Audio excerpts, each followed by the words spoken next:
Good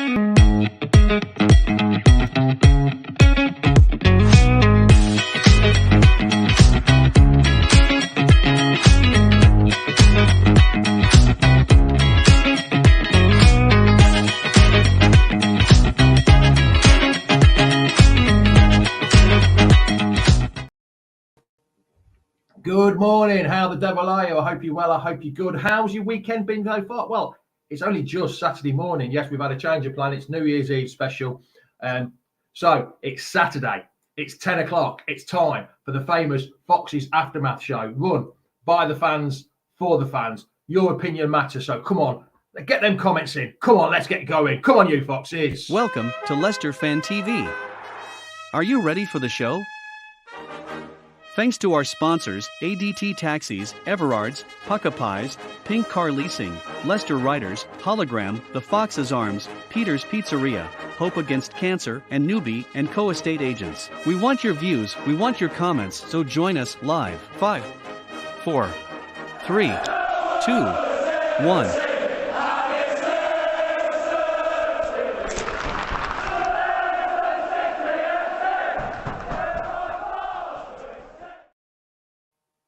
Morning all, I hope you're well, I hope you're good.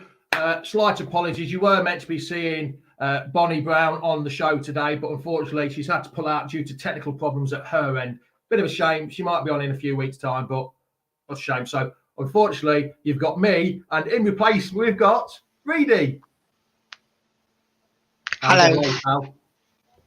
Tired, but good. Just let me know, what went on last night? Unluckiness, mate. Unluckiness. That's what it cost us. I mean, it was unbelievable. It was literally, I've never seen a game like it before. I was happy with the performance. This is going to sound so strange. I was happy with the performance, but disappointed about the actual results. It seemed like we lacked the final third. In that final third, that final killer ball, we lacked. I mean, on Sky Sports News they said Leicester had 69 touches in the final third compared to Liverpool that had 159 in the final third. You were there, Reedy. What was the feeling in the crowd? It was completely different because, like, when we were 1-0 up and we were doing well, the chances were going well and we were getting good chances on the other side of the pitch from where we were. But then the moment the own goal went in, it just felt like we dropped off and we just felt like we didn't have the confidence in us to move forward.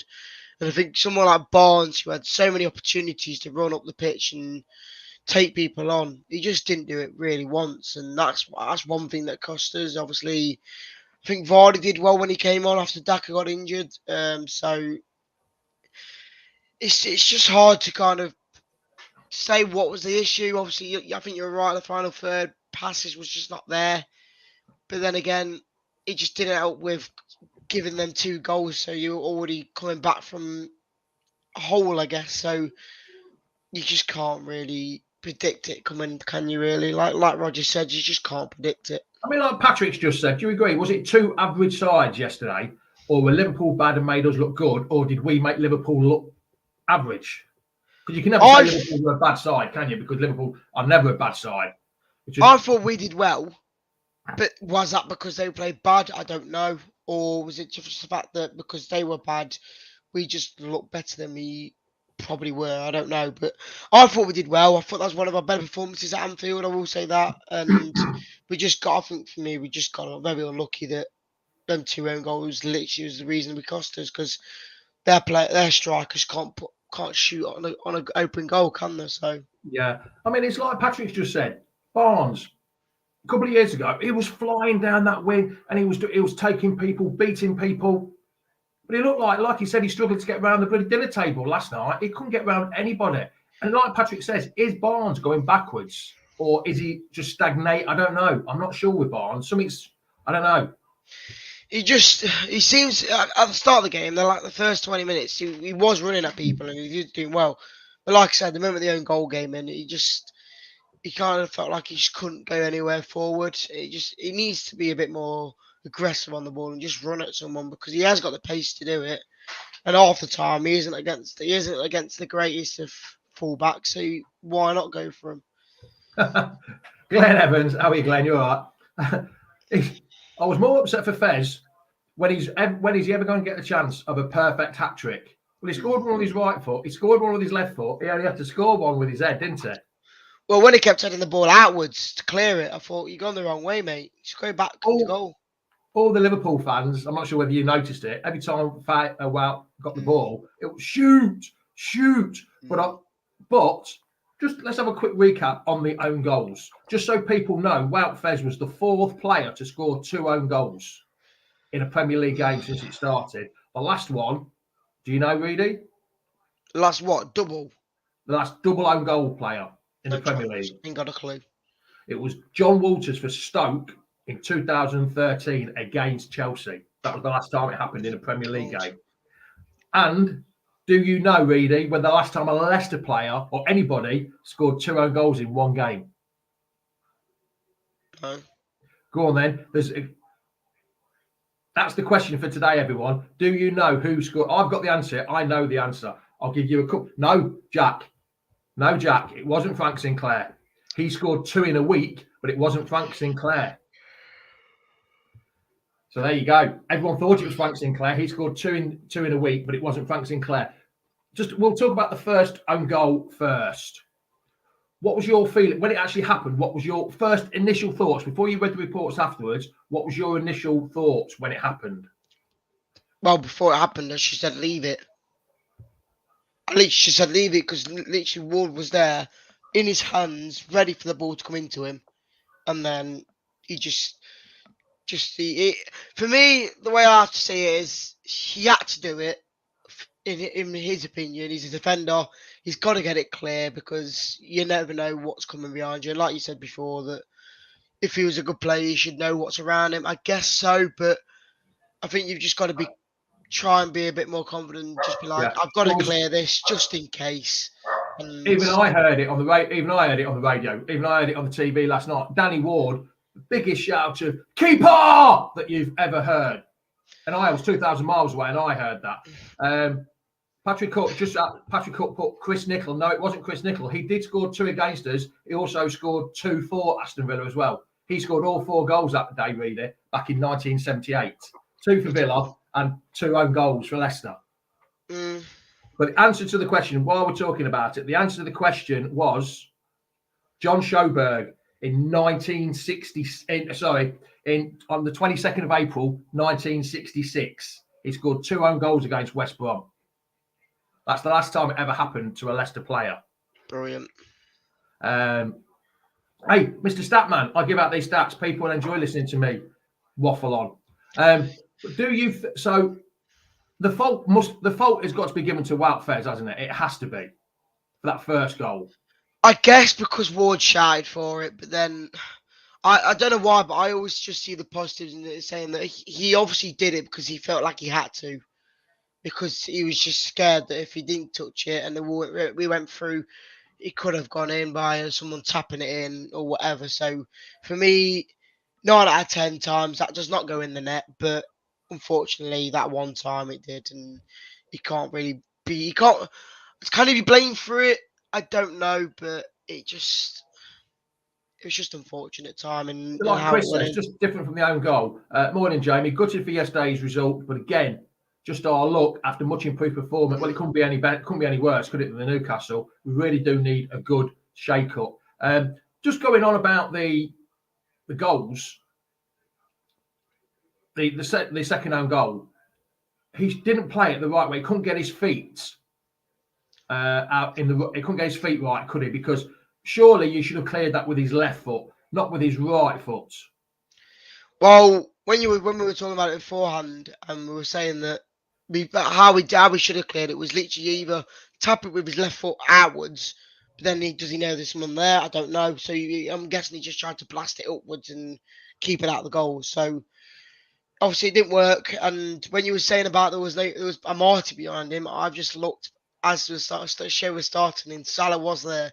So if you put it to the right, then you probably would have tapped it. But the only thing is, Wout Fez has been a cracking player since he's come here. I'm not slagging him off or anything. I think he's been a brilliant performer. He's probably come back a bit ring rusty after sitting on the bench for 4 weeks. For 4 weeks with, I was going to say Brazil then. 4 weeks with Belgium for Belgium. Mm. If he was such a good player, surely his spatial awareness around him and what's going on being a centre half. I know, yes, he's got his back to play, and he can't. But surely he should be able to see his awareness of what is going on. I don't think you can blame FaZe as much for the second goal as you can the first, because how the ball was coming into him on the second goal and hitting the bar, coming straight to him, and how fast he was running to the goal. I don't think he had much time to try and get it out. I think it was like the point of, I've got to do something. I'm just going to blast it to see if it just hits the post or hits the bar or something to clear it. And unfortunately, it literally just ran straight into the ball and hit the net. So it was just a lot harder. Just said, it's interesting. Do the defenders and the keeper trust each other? That's the thing. Do defenders and the keeper trust each other? And also, it's all about opinions. It's all about opinions it's all about who you blame, because is it the reason why we lost it because the defenders didn't trust Ward to keep it out? I don't know. I just feel like we got very unlucky with the goals, and I don't know if you can just put the blame on, can the players trust them? I don't know, because I thought the 7 games before the World Cup we couldn't fault it. Back to back clean sheets, scoring a lot of goals. You can't really fault how we were playing. So I think again, it was just a freakish result. Here's another stat for you, reader. Again. Do you know no opposition player has scored against Leicester in a away game for the last 4 games? What's that? The last 4 away games Leicester have played in the league, no opposition player has scored against us. No, I knew all 4 games unbeaten, and I think most of them were. Well, West Ham didn't score against us. Everton didn't score against us. Wolves didn't score against us. But Liverpool got 2, but we scored both of them for us. So there's been no opposition player score against us in 4 away games. Do you take that as a positive? Do you take yesterday's game as a positive? I do, because the performance was there. Again, they didn't score. We literally gave them the game because of 2 lone goals. So for me, it's just hard to take, but we move on to Fulham. There's definitely more positives come out of this game than I can think of for the whole season on a defeat. Normally, when we're sitting here after a defeat, Reedy, normally you're sort of quietly positive a little bit, and I'm so negative it's untrue. But this time, I am being quite positive because it was such a different performance. And that's all I was asking for, a bit of pride, a bit of passion, a bit of fight. I was a bit surprised with Tillemans being dropped, but he had such a bad game against Newcastle. I'm not surprised. I don't know. I think maybe that was a bit more. Again, for me, it felt like a bit of a freshness, I guess. Putting in Dees as captain, I was shocked because I didn't know who was captain for majority of the game. And then I heard after the game it was Dees, so I was like, wow, okay. But as soon as Vardy came on, he got the captain armband. Yeah, I didn't know who was captain to begin with, because I thought Tim was on the pitch, to be honest. But yeah, I thought when he came on, he was a bit fresh as well. He at least tried to do something. So, to be honest, I've noticed this, what Neil said before. We seem to play better when Tillemans is not playing, when he's on the bench. But then again, we say that when he was captain after I know, yeah. After Evans got injured, we just started playing well. So again, it's all opinions and it's all how people look at the game. And for me, I think a lot of players in the game yesterday performed well. And I'm going to shout one name out there as well. I thought, again, Sumari did okay. I think people are saying that he lost the ball a lot. I went, to be honest, as much as you lose the ball, I like to see more of a progressive and attacking player. And if he wants to move the ball forward in the midfield, then fair play to him. And I thought Luke Thomas did well. I thought against Salah, I thought we couldn't do much fault there. So I'm just reading this comment here from Rogers. Poor man management, being paid big money to play the best players. Hold on, the comment's gone. Best players, not favourite, who underperform to clear the deadwood out. I'm not quite. I don't know. It's difficult because everyone knows that I'm a big Rodgers out, and I still am a bit, even though the performances before the World Cup had improved. but then we went back to light for the Newcastle game, but we've improved for the Liverpool game. I'm not flip-flopping from one to the other, a bit That's like why changing his mind all the time. That's why I said about the Newcastle game. I said it was a bit of an odd game because I don't think we played anywhere near as bad beforehand. That Newcastle game was our worst performance yet, and it felt like it was a very unfortunate loss. After 10 minutes, we were already 2-0 down. It was like a digging yourself out of a whole situation. Whereas majority of the games we played okay, but at times we made mistakes. And again, last night we've made a few mistakes and it's cost us again. So, like Tom's just said, this kind of performance is what we ask for week in, week out. And if we play like this, we'll win more than we will lose. Yes, I totally agree. But it'd be nice to beat one of the top 10 teams. I mean, we've got the next 3 games. The next 3 league games, we've got Fulham, Forest, and Brighton. There's only Forest that are. Oh, where Brighton in the league? Are Brighton above us? Yeah, from the top 10. So we've got Fulham and Brighton that are both in the top 10, both at home. They're teams we have to beat. At home, I'd say yes. Newcastle in the cup. So January is a huge deciding month for us, I think, how the season will go. Yeah, like I said, I put the picture of all the fixtures in the next like 10 or 15 games, and there's a lot of hard ones in there. Obviously, we've got like 3 top 4 quality teams in a row, so it's going to be hard. And like Neil says, Fulham are flying and they are doing well. So, but at home, I always back the boys to get something out of it. But it's just we've got to be getting the wins now because as much as the performances are there, and I did say beforehand, I think last season a lot, I'm saying that when the performances are there, we're more likely to win, and when the performances are better, we do win. But you could play well as much as you want. If you don't get the win out of it, you don't get the win, do you? No. There's the link for everyone. If anyone wants to just join in for the last few minutes, last 10, 15 minutes of it, it's in case you're getting bored of listening to me and really waffle on about the same nonsense week in, week out.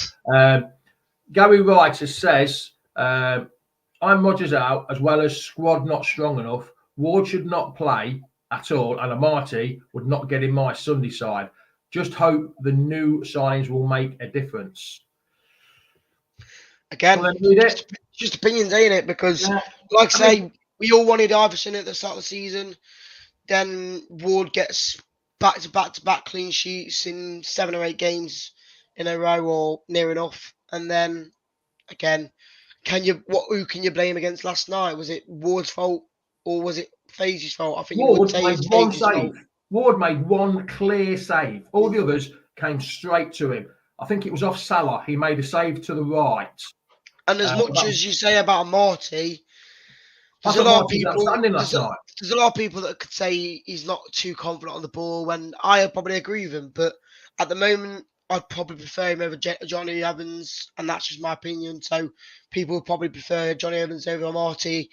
I think Marty's there for the pace. He's there for the more agility kind of person in the back line. So, and he's not done too bad recently. He might have a few errors in him, but we never seem to really concede from his errors. So, see now Dakar is out.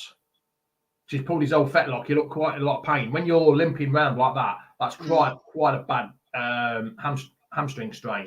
What we're going to do?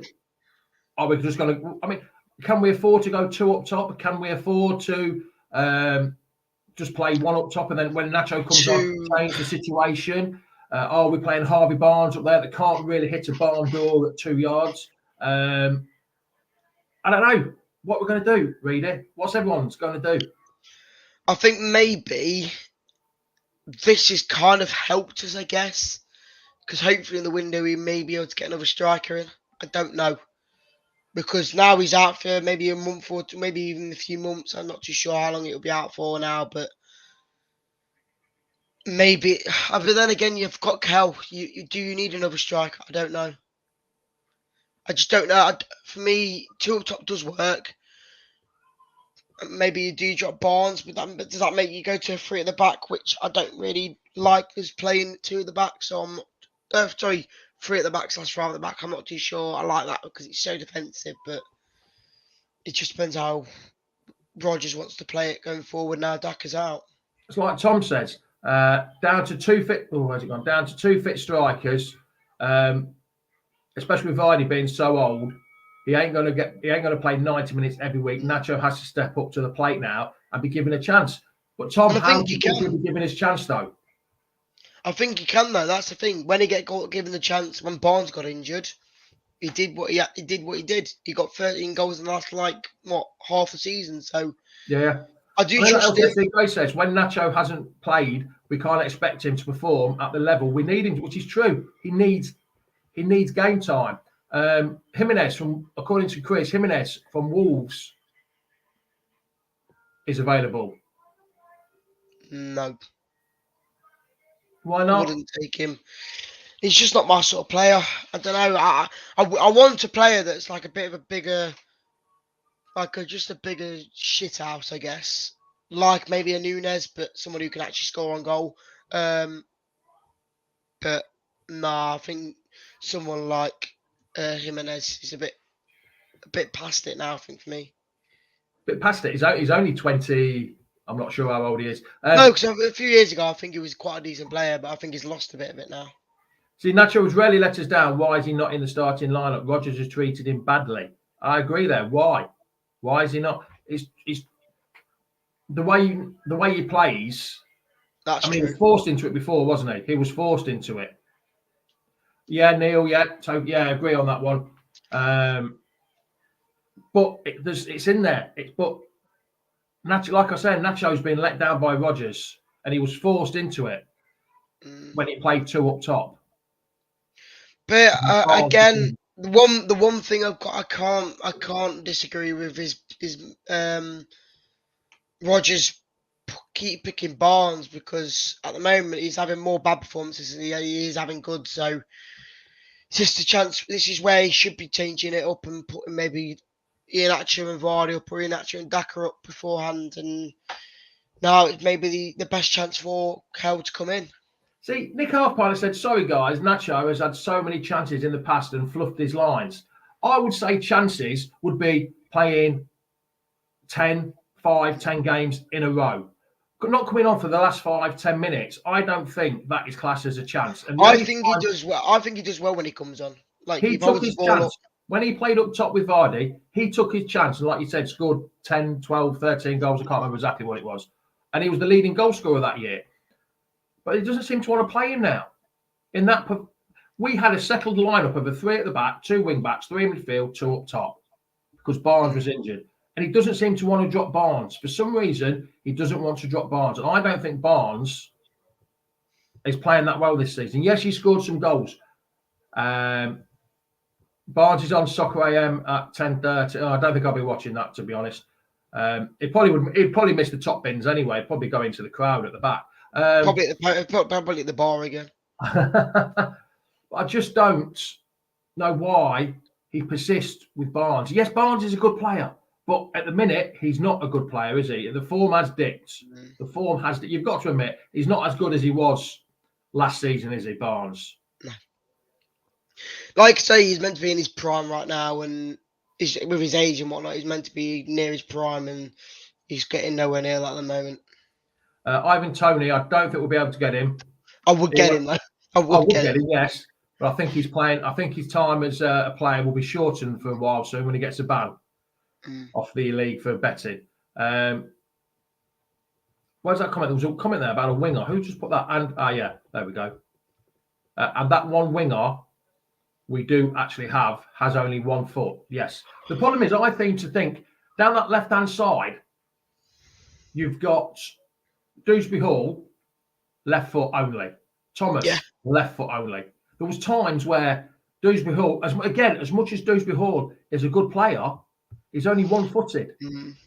Yeah, that's what cost us massively against Newcastle. As much as we're already down, the amount of times he had to get back on his left foot to pass the ball, that killed us, and that really showed it in him that last game. But I know what you mean. Again, Barnes, Thomas, Dewsbury, all of them are youngsters, and maybe it is a bit.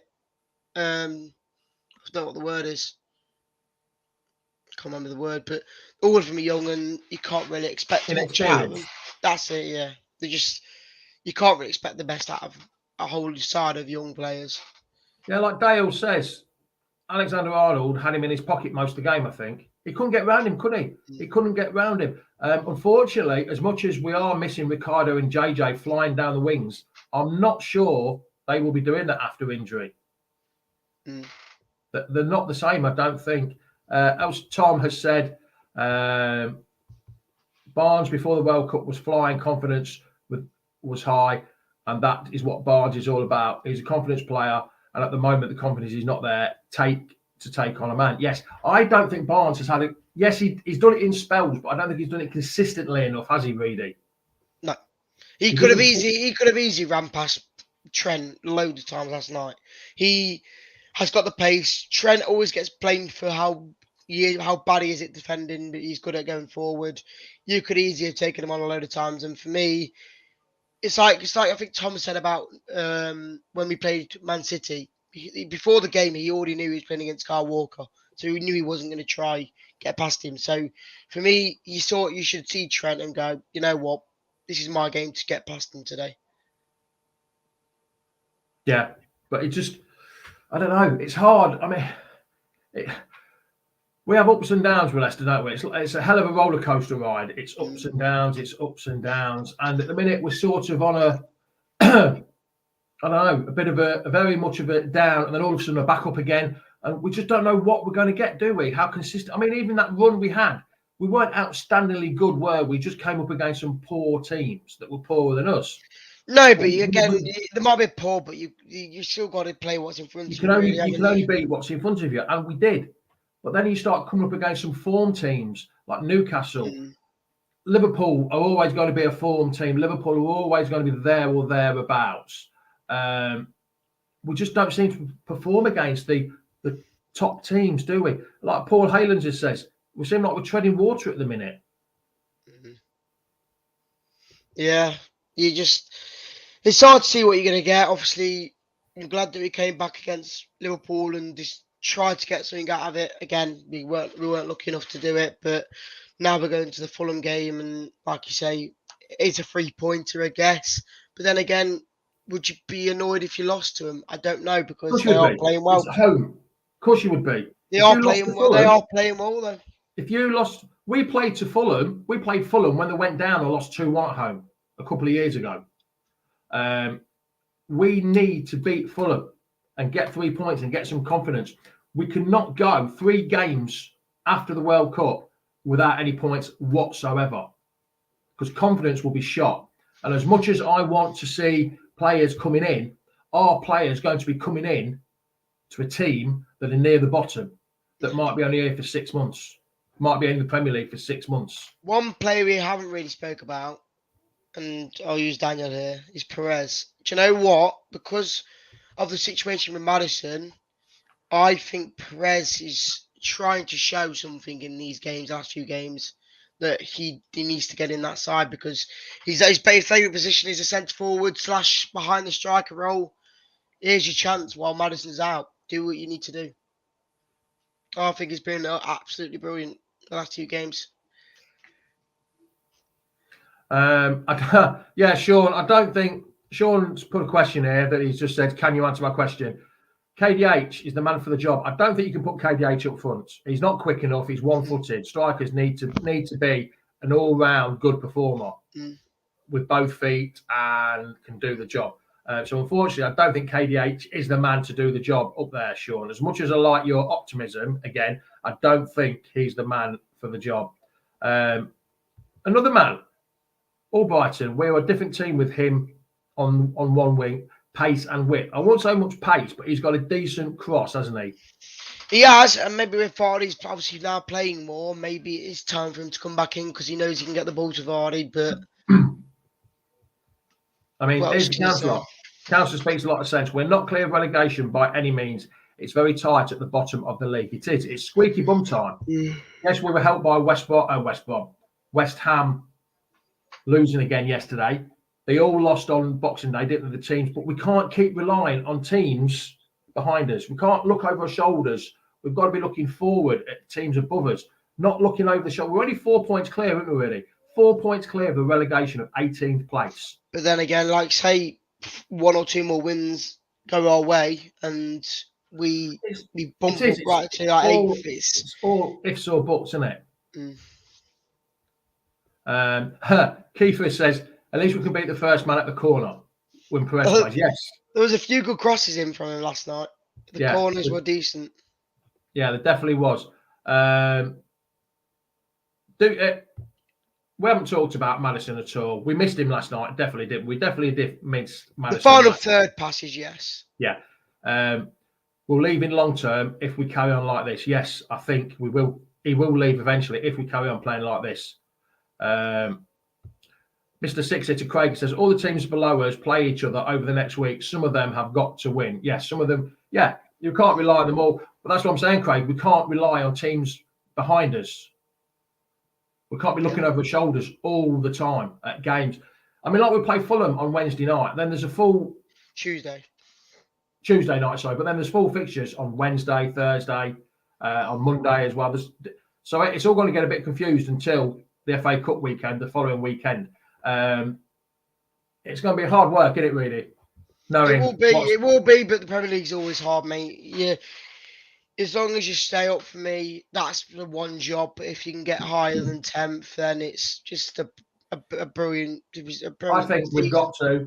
This is going to sound so negative after being positive. 17th place for me. I'll be happy with 17th place. Oh, yeah. You've got to be with how we started and the swap round. You can't expect us to be brilliant because we turned it around after 8 games. You're always going to lose some games. You can't help 2 own goals in a game, can you? Especially at Anfield. No, like I said to you, performance. You're going to lose some, you're going to win some, even if you do perform well. So it's all about making sure you get some wins against teams where you need to be just performing well. So, yeah, I know, Mr. Six-Hitter. I agree with you, Craig. 17 points from 17 games. But if we get 38 points from 38 games, I think that will be just enough. If that's the way we're looking at it, 1 point, it won't be the best of ever seasons, but it'll be enough. But yeah, it's very much squeaky bum time. And I know you, Craig, have been talking about it for a while, about staying up and stuff like that. But yes. That's the council has said as well, that's our best chance. Yeah, but thing is, though, the council, as much as, yes, I want to win the league, it'd be lovely to win the league again, win the League Cup, it means nothing if we go down. That's the problem. It means nothing. If we go down, what would be that feeling of winning a League Cup but going down? Yeah. Premier League is the bread and butter. I would rather forego a cup, even though I'd love to win another cup, than go down. I would rather forget that completely. Forget the League Cup, lose to Newcastle, concentrate on the league. Yeah. Even lose, maybe not lose to Gillingham, lose to in the 4th round, and then concentrate on the league, on the Premier League, which is the bread and butter. Everyone says they want a trophy, but the Premier League is the bread and butter. Just think how much money, really, we would lose if we went down.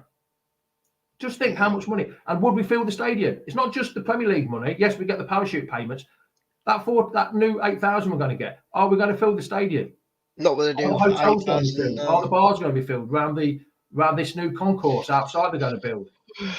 No. That's what we've got to look at. It's more than just winning a cup and getting into Europe. It's staying in the league and keeping that money. Yes, it's more beneficial for teams to go down and come back up. They come back up with more money. Some clubs like Forest are worth more than what we are at the minute because they've got more money than us. Teams that are coming up get more money than us. Just saying, remember, lads and lasses, it's the Premier League is the bread and butter. Forget Europe, forget a trophy. It's the Premier League is the bread and butter. And on that positive note, really, that is it. Cheers for joining us. I'll let you go back and go to bed. No, I'll stay up now, mate.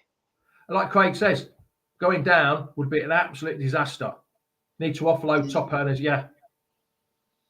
I know what you mean. It's always about staying in the Premier League and whatnot. And I think just to start with, you just got to, in the January window, you just got to make sure you get some good players in to bolster the team and hopefully move forward. So, yeah.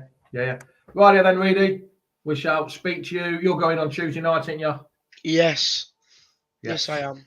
Yes. Just so everyone knows, I'm back for the Spurs game. I don't know why I'm coming back for the Spurs game. On the 10th of February, I'll be back for the Spurs What a shame. game. I haven't seen us lose in a while. Since November of 21. For once. Yeah. All right then, Reedy. We shall see you later, mate. Be good. Bye-bye. Right, there we go, lads and lasses. Thank you for joining us. It's been much appreciated once again. Like I say, it's why we follow Leicester. It's ups and downs, but you've got to admit the Premier League is the bread and butter. We have to stay in the Premier League. 17 points from 17 games. Doesn't matter about the 16 points we got from them 8 games. It's the 17 points from 17 games. That's what matters. It's a marathon, not a sprint. That's what matters. Ciao, ciao. Adios. Goodbye. Top of the morning to you. Come on, Leicester. See you all next year. Happy New Year. Thanks for watching Leicester Fan TV. Thanks to our sponsors, ADT Taxis, Everards, Pukka Pies, Pink Car Leasing, Leicester Riders, Hollogram, The Fox's Arms, Peter's Pizzeria, Hope Against Cancer, and Newby Co estate agents. Make sure to follow us on all of our social channels at Leicester Fan TV. Visit our website, leicesterfantv.com.